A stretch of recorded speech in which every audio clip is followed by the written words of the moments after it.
Ed here with the Digital Digest, and today I wanted to share a quick unboxing and first look at the Xbox 20th Anniversary controller. Now this retails for roughly $70 US. I'll include a link in the description, and I just picked mine up from Best Buy. Wanted to share it with all of you. If, like me, you were around for the first-gen Xbox, there's a little bit of nostalgia with this. And granted, yes, it's pretty expensive, definitely more expensive than a standard controller. You might actually be drawn to it. After all, having a transparent controller is pretty cool.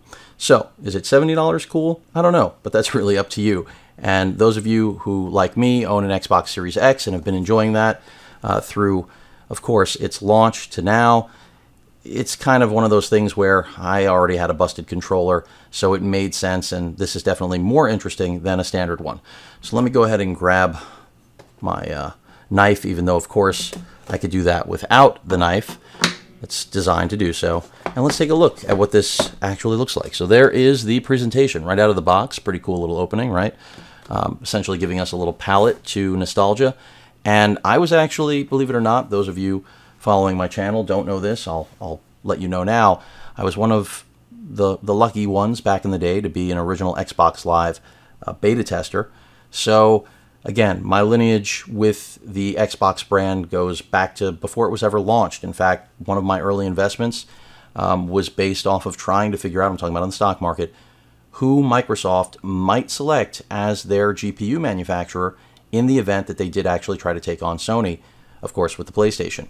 And we all know that ended up being NVIDIA, which I did have some shares, which was a good thing. I had a fun ride. And you know, the rest is history, right? I mean, it would be nice if Xbox, Microsoft would reignite that old marriage with NVIDIA, but they did turn to AMD in order to get their costs down, and that's really how AMD was able to win the console war against NVIDIA, was that it was all about who was going to be the more aggressive manufacturer when it came to pricing, because consoles are all about volume, you know? It's not like the PC world where, yes, they want to hit numbers, but they're not trying to sell 10 million units per year. So what I can tell you, back to the controllers, that this thing is really cool. And the images that I saw prior to purchasing it do not do it justice. And I'm glad that I picked it up. Of course, it has the feel of the current controllers, which I think are best in the business. I mean, I also own, I've owned every generation of PlayStation, but believe it or not, I've always thought that Xbox controllers had a slight edge over Sony. And, you know, especially if you're playing Madden like I do since the very beginning, it's just a great feeling to use one of these guys.